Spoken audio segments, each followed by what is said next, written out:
ઇતિહાસના પાના ઉથલાવીએ ને તો કેટલાક નામ એવા હોય છે જે હિંમત અને બળવાનનું બીજું નામ જ બની જાય છે. અને એમાંનું જ એક નામ છે ઝાંસીની રાણી લક્ષ્મીબાઈનું. જ્યારે આપણે એક એવી રાણી વિશે વિચારીએ જેણે પોતાના બાળકને પીઠ પર બાંધીને એક આખા સામ્રાજ્યને લલકાર્યું હોય તો તરત જ કોનું ચિત્ર મનમાં આવે? હા, બિલકુલ. અને આ કોઈ કાલ્પનિક વાર્તા નથી હો. આ તો એ હકીકત છે જેણે અંગ્રેજ હકુમતના પાયા હલાવી નાખ્યા હતા. તો ચાલો આ અદ્ભુત ગાથાની શરૂઆત કરીએ. પણ ક્યાંથી? ઝાંસીના કિલ્લાથી? ના, આ વાર્તા શરૂ થાય છે કાશીની ગલીઓથી, જ્યાં એક નાની છોકરી હતી જેનું નામ હતું મણિકર્ણિકા. તારીખ હતી 19 નવેમ્બર 1828. વારાણસીમાં મણિકર્ણિકા તાંબેનો જન્મ થયો, જેમને લાડમાં બધા મનુ કહેતા. હવે આમ તો એમનું બાળપણ કોઈ રાજમહેલની રાજકુમારી જેવું નહોતું, કારણ કે નાની ઉંમરે જ એમણે માતાની છત્રછાયા ગુમાવી દીધી હતી. એટલે એમનો ઉછેર એમના પિતાની સીધી દેખરેખ હેઠળ થયો. હવે જરા એ સમયની કલ્પના કરો, જ્યારે મોટાભાગની છોકરીઓને ઘરકામ અને શિષ્ટાચાર શીખવવામાં આવતા, ત્યારે આ મણિકર્ણિકા શું કરી રહી હતી? ઘોડેસવારી, તલવારબાજી અને તીરંદાજી. બોલો, આ કોઈ સામાન્ય શોખ નહોતો. સમજી ગયા? આ તો એમના સ્વભાવનો જ એક ભાગ હતો, જાણે કે એ જન્મથી જ એક યોદ્ધા હતા. તો કાશીની ગલીઓમાં ઘોડા દોડાવતી આ નીડર છોકરીની કિસ્મત એક મોટો વળાંક લેવાની હતી. અને આ વળાંક એમને સીધો લઈ ગયો ઝાંસી, જ્યાં એમની આખી જિંદગી, એમની ઓળખ બધું જ બદલાઈ જવાનું હતું. ઝાંસી પહોંચીને એમના લગ્ન થયા રાજા ગંગાધર રાવ સાથે.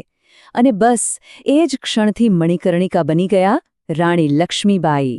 આ એ જ નામ છે જે ઇતિહાસમાં અમર થઈ જવાનું હતું. પણ એની પાછળનો રસ્તો ફૂલોથી નહીં પણ કાંટાઓથી ભરેલો હતો. રાણી બન્યા પછી એમના જીવનમાં ખુશીઓ આવી. એમને ત્યાં એક પુત્રનો જન્મ થયો. પણ જુઓ નિયતિનો ખેલ, એ ખુશી લાંબો સમય ટકી નહીં. એમના પુત્રનું અવસાન થયું. આઘાતમાંથી બહાર આવીને એમણે દામોદર રાવ નામના બાળકને દત્તક લીધો. પણ એમને ક્યાં ખબર હતી કે આ અંગત દુઃખ અને નિર્ણય આગળ જઈને એક મોટા રાજકીય વાવાઝોડાનું કારણ બનશે. અને એ વાવાઝોડું બીજું કોઈ નહીં પણ બ્રિટિશ ઈસ્ટ ઇન્ડિયા કંપની હતી. એમની ગીધ જેવી નજર ઝાંસી પર ઘણા સમયથી હતી. અને રાણીના આ દત્તક પુત્રના નિર્ણયમાં એમને પોતાનો શિકાર દેખાયો, એક મોકો દેખાયો. અંગ્રેજોનું હથિયાર શું હતું ખબર છે? ડોક્ટ્રિન ઓફ લેબ્સ. નામ સાંભળવામાં ભારે લાગે, પણ નિયમ એકદમ સીધો સાદો અને ખતરનાક હતો. જો કોઈ રાજાનું પોતાનું સગું સંતાન ન હોય તો એનું રાજ્ય સીધું અંગ્રેજોના હાથમાં. દત્તકપુત્ર? ના, એ નહીં ચાલે. હવે સમજાઈ રહ્યું છે ને ઝાંસી માટે આ કેટલી મોટી આફત હતી? અને એ જ થયું. અંગ્રેજોએ ફરમાન જાહેર કરી દીધું, ઝાંસી ખાલી કરો. પણ એમને ક્યાં ખબર હતી કે સામે કોણ છે? રાણી લક્ષ્મીબાઈના મુખમાંથી જે જવાબ નીકળ્યો ને એ ઇતિહાસમાં ગુંજી ઉઠ્યો. હું મારી ઝાંસી નહીં આપું. આ ખાલી 3 શબ્દો નહોતા, આ એક સિંહણની ગર્જના હતી, એક સામ્રાજ્યને સીધો પડકાર હતો. અને આ પડકાર ફેંક્યા પછી રાણી લક્ષ્મીબાઈ હવે રણચંડીનું રૂપ લઈ ચૂક્યા હતા. 1857ના સ્વતંત્રતા સંગ્રામની આગ ચારે બાજુ ફેલાઈ રહી હતી અને ઝાંસી એ આગની સૌથી મોટી જ્વાળા બનવાનું હતું. એમણે એક ક્ષણ પણ બગાડી નહીં. પહેલું કામ, ઝાંસીના કિલ્લાને અભેદ્ય બનાવ્યો. બીજું, પોતાની સેનામાં એવો જોશ ભર્યો કે સૈનિકો મરવા મારવા તૈયાર થઈ ગયા. અને સૌથી મોટી વાત, એ કોઈ રાજા મહારાજાની જેમ મહેલમાં બેસીને આદેશ નહોતા આપી રહ્યા. ના, એ તો પોતે તલવાર હાથમાં લઈને સેનાની આગળ ઊભા હતા. અને પછી આવે છે એ દ્રશ્ય જે આજે પણ આપણા મનમાં છપાયેલું છે. પોતાની પીઠ પર પોતાના દીકરા દામોદર રાવને બાંધીને યુદ્ધના મેદાનમાં લડતી એક રાણી. આ ખાલી એક ચિત્ર નથી, આ એક માતાના પ્રેમ અને એક યોદ્ધાના કર્તવ્યનું જીવંત પ્રતીક છે, જે બતાવે છે કે એ પોતાના બાળક અને પોતાના રાજ્ય બંને માટે લડી રહ્યા હતા. આ લડાઈ ચાલતી રહી અને એ અંતિમ શ્વાસ સુધી ઝૂક્યા નહીં. 1858માં ગ્વાલિયરના યુદ્ધમાં અંગ્રેજોની મોટી સેના સામે લડતા લડતા એમણે વીરગતિ પ્રાપ્ત કરી. એક વાત યાદ રાખવા જેવી છે, એ હાર્યા નહોતા, એ શહીદ થયા હતા.